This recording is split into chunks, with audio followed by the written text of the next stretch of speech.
నమస్కారం తెలియజేస్తా ఉన్నా. ఇవాళ ఒక రోజు ఏం జరిగిందంటే బోడుపల్లి దగ్గర ఒక సిగ్నల్ దగ్గర ఒక ఆయన రోజు సాయంత్రం 5 గంటల నుంచి 6 గంటల దాకా వచ్చిపోయేటోళ్ళని దానం అడుక్కుంటాడు.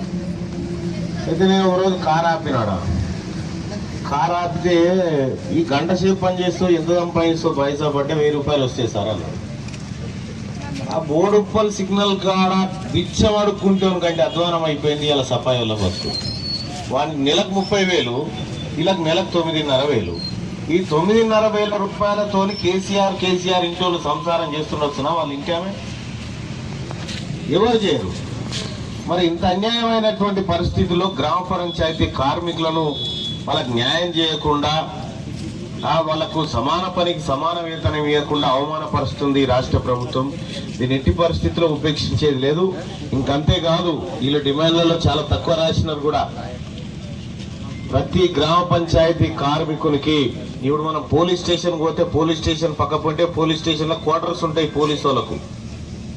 గ్రామ పంచాయతీ కాడ కూడా గ్రామ పంచాయతీ సిబ్బంది క్వార్టర్స్ ఉండాలి, క్వార్టర్స్ కట్టియాలి. మీ అందరినీ ఒక ఆత్మగౌరవంగా బతికేటట్టు చూడాలి. 4 రోజులు మీరు చెత్త ఉడవకపోతేనే ఊరంతా గబ్బులు వేసిపోతుంది.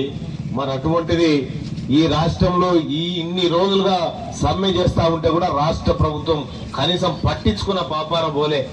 ఆయన మంత్రి ఎర్రబల్ దయాకర్ రావు అంటాడు, మీరు సమ్మె వినిపిస్తే సీఎంను కల్పిస్తారట. ఈ మనం చూడని సీఎం ఆయన, మనం మాట్లాడని సీఎం. ఆయనను కల్పిస్తే సమస్య తీరుతుందా? నువ్వు కూడా మంత్రి పదవి విడిచిపెట్టిరా, నేను వీళ్ళని కల్పిస్తా అని చెప్తా, వస్తాడా? అందుకోసమే గ్రామ పంచాయతీ పారిశుద్ధ్య కార్మికులారా, మీరు ఇంతే ఐక్యంగా ఉండండి. ఖచ్చితంగా తీర్మార్మలం టీం కానీ మేమంతా మీరందరికీ న్యాయం జరిగే వరకు పోరాటం చేస్తామని మీ అందరికి హామీ ఇస్తా ఉన్నాం. ఇక అలాగే ఈ రాష్ట్ర ప్రభుత్వం చేస్తున్నటువంటి దుర్మార్గమైనటువంటి కార్యక్రమాల మీద పోరాటం చేస్తున్నాం. మీరు కూడా సమ్మె ఇంకా కొన్ని రోజులు చేయరి. వినకపోతే ఏం చేస్తారంటే సమ్మె విరమించి ఇంటింటికి పోయి ఆడ చెత్త ఎత్తుడు కాదు చేయాల్సిన పని.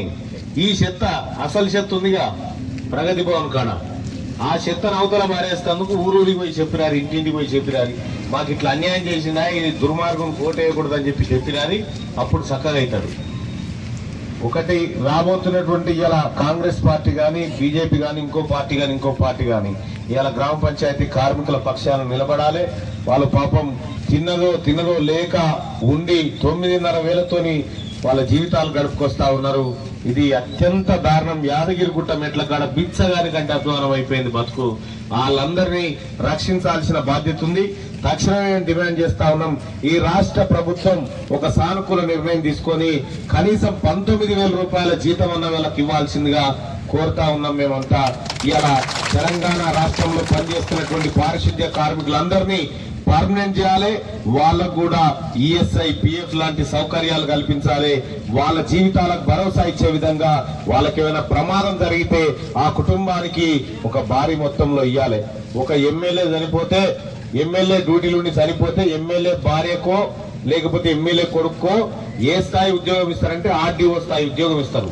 గతంలో రాకేష్ నాయక్ గారు చనిపోయారు నక్సలైట్ల దాడిలో. చనిపోతే ఆయన కొడుకుని తీసుకొచ్చి ఆర్డీఓని చేశారు. అంటే వాళ్ళ పిల్లలకు ఉన్నటువంటి భద్రత మన పిల్లలకు కూడా ఉండాలి కదా.